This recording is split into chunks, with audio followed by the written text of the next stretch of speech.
back into the Welcome back into the Lions Den. Jose, I don't know what we're gonna call this place, man. It's been called the Lions Den. It's been called the cave. So we'll see what it's like, man. But today we're joined with Jose Vazquez, man. Jose, thanks for joining us. Yeah, thank you for having me. Jose, man, you have a wealth of knowledge and wisdom, man. You've been doing this. You are the strength coach for the Texas Rangers. You've been in the major leagues for now, what is it, 15 years plus? Total 18. 18. Wow, man. So you have been able to see different athletes. You've been able to work with Hall of Famers. You've been able to work with guys who came out of obscurity, make their way to the top of this game. Before we start digging in, man, explain to people who don't know you that well, kind of what your guiding philosophies are, or your guiding philosophies are on life as it relates to your profession, even personally. I would say the first thing that my relationship with God is what guides all my values, all my thoughts. It is my purpose in life to honor Him with what I do and follow His word. I would say that's the first and foremost thing that I would say about my life. As far as my professional career and what I've done, I believe that the one thing that drives me is I want to teach. I want to teach guys. I say it in a cliche type of way. I want to teach guys how to fish. I want to teach guys how to take care of their bodies, make the most out of their bodies, make the most of their physical abilities, so that they can perform at the highest level, maintain a long career, and obviously the material things that come from it. Just make a lot of money and have a good life for themselves and their families. That's good, man. When you look at just athletes who have made it to the top, right? You've gotten a chance to work with some pretty prominent names, and we're not going to name drop because we know who those guys are. But what is one thing that you have seen that has never deviated from the great ones to everybody who's trying to be in their position? I'd say the first thing that comes to mind is their ability to come back from failure quicker than the others. They process failure in a way that they learn from it, make adjustments from it, and then turn the page and go back out there and compete. I would say that the best always had that almost inhuman ability to accept the failure of one game or a couple of games and turn it around and get better from it. That's the first thing that always sticks in my mind. That's powerful, and I want to segue that into this next question, because when you look at strength and conditioning, when you look at human performance, you are able to see people at their breaking points. What is one correlation that you have seen from guys who embrace the weight room and guys who have tremendous success? I believe is the mind and body connection that you develop in the weight room. I believe these guys all have an approach in their head about what it's going to take to succeed. I believe that everybody comes with their own opinion mentally about what it's going to take. And I believe that the weight room teaches these guys to connect the mind and the body. I've seen a lot of guys come from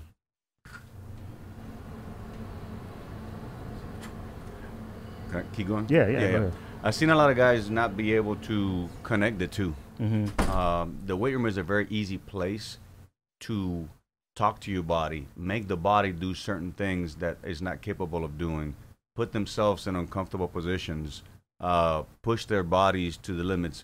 All those things are going to challenge them mentally and physically, and those who are aware of the process always come away with thinking, well, if I can make my body do this in the weight room, perhaps I can make my body do this on the mound or at the plate. So it is that connection that I believe is found in the weight room. No, that's good, man. That connection, I think, is very powerful. I agree with you. I want to take it, to a heart level, to a soul level now, in relation to athletes, high level performers. What do you think? I mean, you've been doing this for a long time, almost 2 decades, as a player, as a coach, as an influencer. What do you think is one of the biggest things to keep in mind with the evolution of information, with the evolution of technology, and just the evolution of sport? What do you think is the biggest thing to keep in mind going forward? I'd say the biggest thing is your audience, meaning who are you giving this information to? You quickly have to assess the level of intelligence, perhaps, the level of learning style. You can't ambush certain people with information. Some people need to do, feel, experience. Some people you can just give them a chart and something to read, and then they can figure it out on their own. So I think the biggest thing to keep in mind is your audience. When you have a message and your message is good and you've prepared and you think you got it all figured out and you know what you're going to say, but you give that message to the wrong person, that message is not going to be utilized properly. So I think it's the audience that you need to take into account when you face that kind of stuff.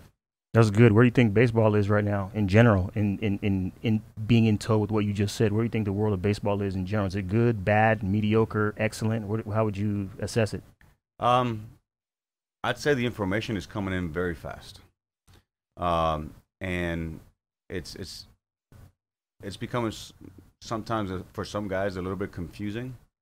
I think that the challenge as a staff, as a coaching staff, as an organization, our challenge is to make sure that we're obviously using the information, keeping up with the trends, keeping up with the new things, but learning how can we apply this information, how can we summarize this information to our target audience, knowing that our players come from different countries, different educational backgrounds, different learning styles, other teams. So I believe right now baseball is going through some really fast changes. Yeah. I believe the information is really good. I believe that people that learn how to use that information are going to be ahead of the others. So not only as an organization, but I think as an individual player, you have to take account that the information is coming in fast. And if you don't get on board with this information, I honestly believe that players will get left behind if they don't catch up to the information. No, that's good, man. That's good. So I got a question for you. So in the presence of addition, right, of information, what do you think, man, is the thing that is being lost right now? Is there anything in your mind as you look at, your nearly 20-year career in pro baseball, like what is being lost? What do we need to restore back to the game, in your opinion? I think that the more data, the more information that we have, I think we forget the human touch. I think we forget that at the end of the day, the information that we're getting and receiving from all these sites are about people. And these players, these people have feelings, have insecurities, fears, worries, anxieties. And I think the data can't capture that stuff. Sometimes there's background information on a player that has nothing to do with his physical abilities or his statistical profile, and we can't figure out why this guy's not performing, and we haven't looked into the fact that perhaps this guy has a fear of such and such, or this guy gets anxious in this type of situation, or this guy does not want to let you know that he doesn't have very good reading comprehension, or he's got some bad experiences with other teams that give him preconceived notions of who we are and what we do, and they create an obstacle between us and them.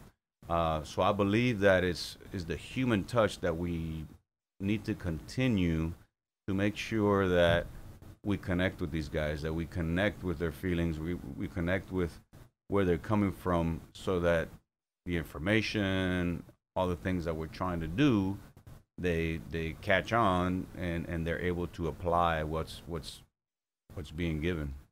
That's good, man. I mean, that right there, man. That's like, that speaks a lot of volumes. In the human touch is, I believe it. If you don't get to their heart first, performance is nothing. Performance is the last thing in the chain of events. And so, just everything that you just said, man, understanding how they learn, individualizing things, having that human touch, I think that's very powerful. What is one piece of advice that, you would give coaches? I mean, you're a veteran, you know what I'm saying? You've been doing this a long time. And with the advent of technology, with the advent of analytics, there is, a new style of coach coming up. Yes. That expects a certain type of thing, right? And you said some very powerful things already in terms of the human touch. What is some other advice that you would give young coaches entering into this game now, that, man, you guys better be on board with this, or you better, do this, because if you don't, you're in for a long road? I would say the first thing I would say is take it slow. Take it slow. I believe that the coaches today comes in with an iPhone, on a computer, and all kinds of information. They're coming at you. I know my stuff. I studied. I got my degree. I went to this place. I got the answers for you, buddy. I'm coming. And oftentimes what happens is they come with that energy and that zeal that they're going to teach, and they're going to show, and they're going to change. And then the player will go, whoa, whoa, whoa. Stop right there. I don't know you. You haven't been around that long. Whatever. But players tend to be turned off by that type of approach, where it's like, I got this and I got that, and you need to do this and you need to do that. Players get turned off by that. Yeah. So I would say take it slow, get to know the player personally, athletically, do as much research and background information on the player to see if you can figure out which way to communicate with this individual. That's a big one. Learning how to be patient in communication, because I believe a lot of information gets lost, and the message and the intent gets lost, because people don't have the patience to sit face to face and iron things out.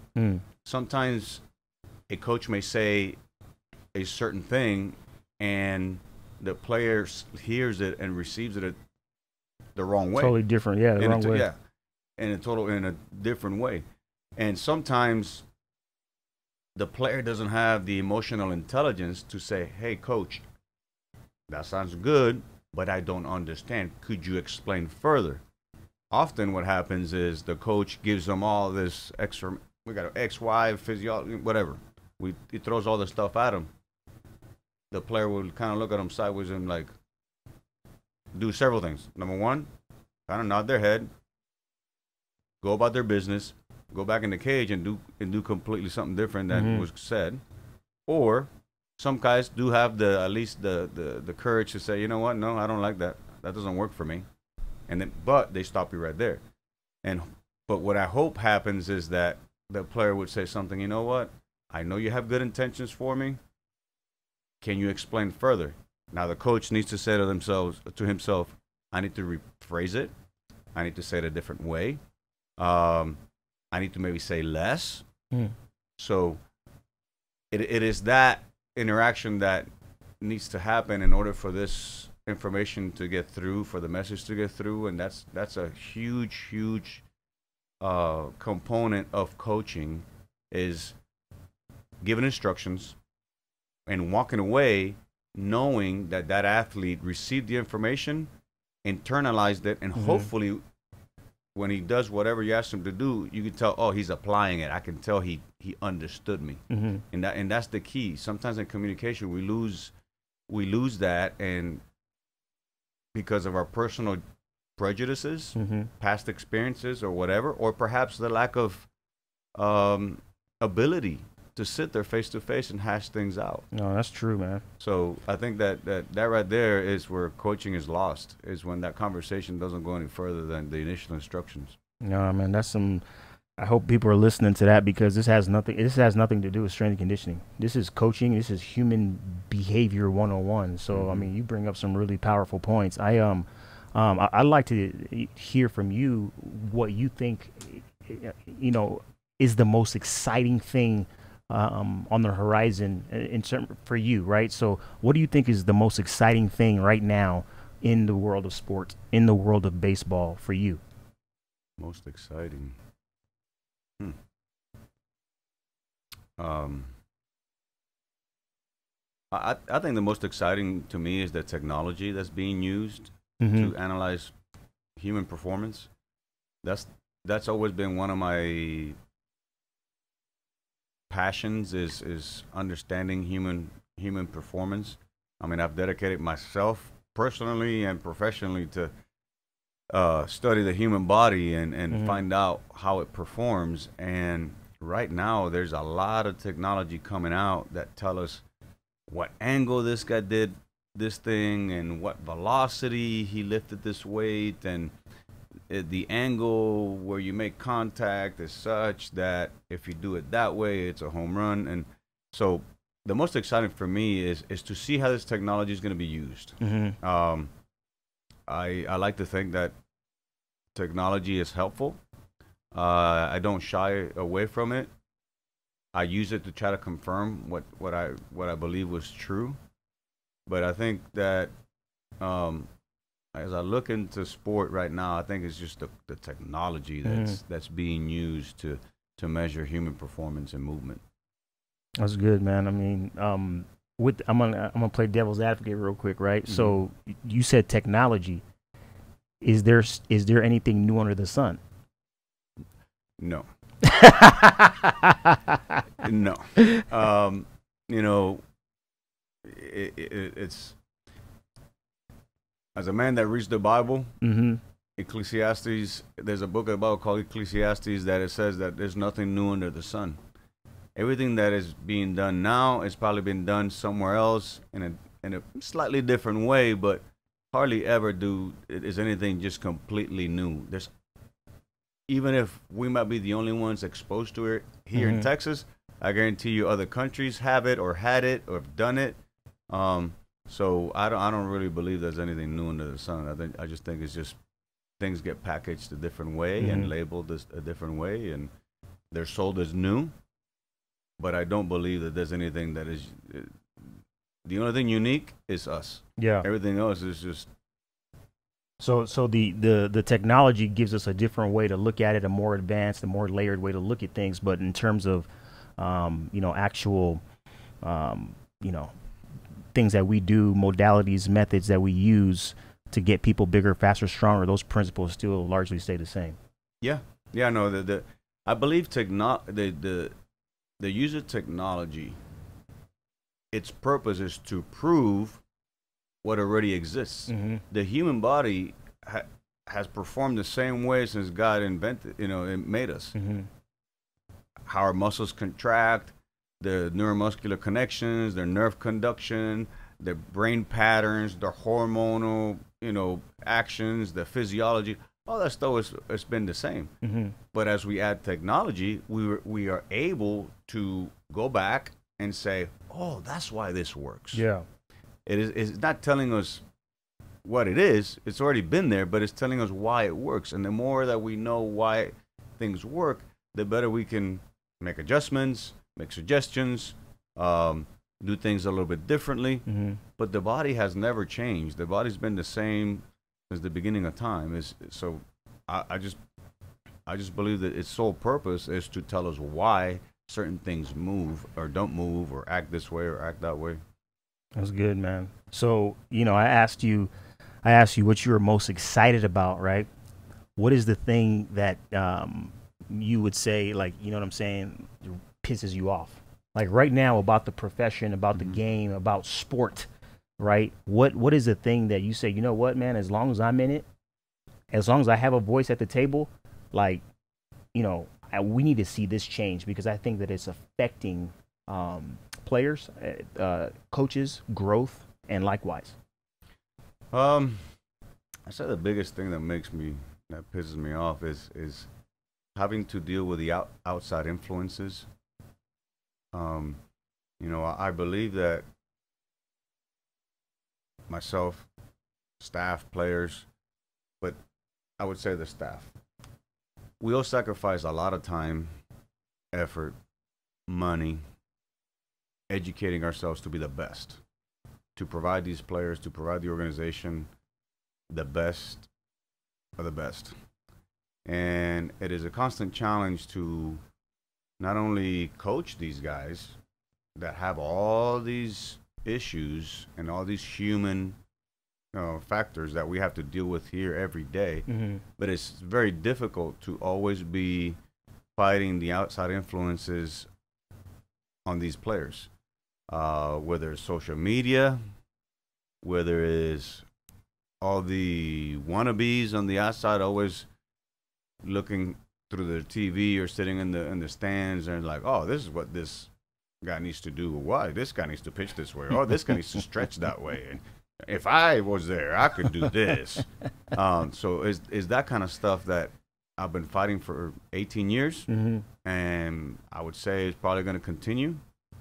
How do you change that though, man? Like how do you change the outside influences, the armchair, strength coaches, the armchair experts, the glitter, the people who are putting all this money right behind these products, and then you got these, 20-something-year-old kids selling, these products and with these, this is not a knock on young professionals, but it just seems like every year there's this explosion of, oh, this is a better way to do it. And when you and I have just sat here and discussed, like, man, there's nothing, the technology changes, but there's nothing new under the sun. How do you mitigate those voices, man? Like, how do you what is your opinion in how to change the culture to be more perceptive and more adept to, hey, man, like, this is how you do it, and this is how you do it for a long time? I've always thought to myself that the way to change that culture is for us as an organization to have a desire to become the best by helping everybody become the best. I believe that. Can you, what you just said was powerful, man. I want you to repeat that, man, and put just like a one more layer on that, because I think that's very powerful, what you just said. Yeah, one thing I would say, let me say it this way. One thing that I've taken pride in is when I became the strength coach here, and I started working with the minor league strength coaches, spending time in spring training in that little bitty office, everybody sitting on the ground, everybody just excited to be a strength coach, and one of the things that I said to myself early on is, I want to make these guys as good as they can be. So I knew that if they're wired anything like me, they're going to be lifelong learners. They're going to be people that are constantly searching and researching things because they want to be better. So I decided that not only was my responsibility to take care of that major league club and maybe influence minor league, development, whatever, but what I knew that I needed to do is I needed to provide these guys with opportunities for growth, educationally, professionally. And so from the very beginning, we always brought in speakers, seminars. We got continuing education money for them. So we developed many ways for them to grow professionally and personally. And I think that when you pour yourself into your people and you educate them, you provide resources, you provide opportunities for them for growth, not only are they going to grow, but they're going to be so much better than everybody else that could be out there selling us whatever, that our players, our people are just going to want to stay in-house. And so you can't, the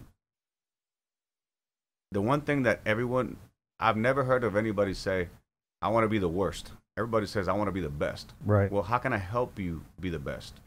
If it's, most people that I know that want to be better, They read, they go to seminars, they talk to influential people, they do those things. But sometimes when you're a minor league strength coach, or perhaps you don't have the resources, the money, and the opportunities, well, as a head strength coach, I can provide those opportunities. So I've taken it upon myself to provide these guys opportunities for them to learn and grow in the area that they wanted.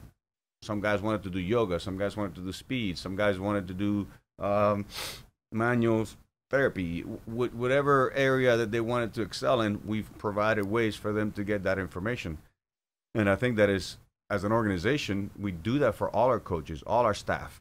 And we provide programs. We provide opportunities for them. We're constantly finding ways to make them better. I think that you can change the culture of having to look outside, looking elsewhere for answers. And when our players see that our leaders keep all that stuff in house, it's like, oh, this is my house. We're going to make this house the best house that it can be. Players trust us. Players believe in us. And that's the ultimate result, is when the players believe that we are the best, they're not going to be looking elsewhere. When they have doubts, that's when they're always looking for somebody else to give them something else, and they're looking for answers outside of here. But I believe that if we pour ourselves into our own people, educate them, provide opportunities, they will grow. They will do a better job. Our players will see them as like, man, these guys are really good, and the belief in us is going to be greater. Man, truth be told, when I first came to this organization, I was a strength and conditioning coach, and so that umbrella, this thing that you're talking about as far as making our people better, I'm a product of that. I came up as a strength coach, and I've seen that, exhibited in you, and I've taken that yoke, you know what I'm saying, and been able to, as you said, go our respective areas. And for me, it was, sport and performance psychology. And so I want to say thank you, for being that visionary and that light bearer, that harbinger of like, hey man, like let's get better. And it's having more impact than you may even know. So, thank you. We're able to do this podcast right now, as a result of that type of, knowledge, you know what I'm saying? And I know we do have a lot of great people here in our organization. And so, it's one of those things where, I believe what you said, and I think that, one of the charges of leadership is to create more leaders. I think that's one of the charges. Man, as we close, man, I would love for you to just to freestyle, and, if there's anything specifically, you know what I'm saying, on your heart that you want to share, or something that you've been thinking about lately in terms of thoughts that you want to share, that may give wisdom, insight, encouragement to somebody. I'd love for you to just share that right now, man, in terms of, hey, man, like encouragement and exhortation, to the organization. I guess something that's been on my heart this year is how can I do a better job connecting? How can I separate the weight training and the exercise part of things and just really, really connect with the human? And I've had several conversations with this particular player that have been very deep, very challenging, very, I think, fruitful, productive, I think.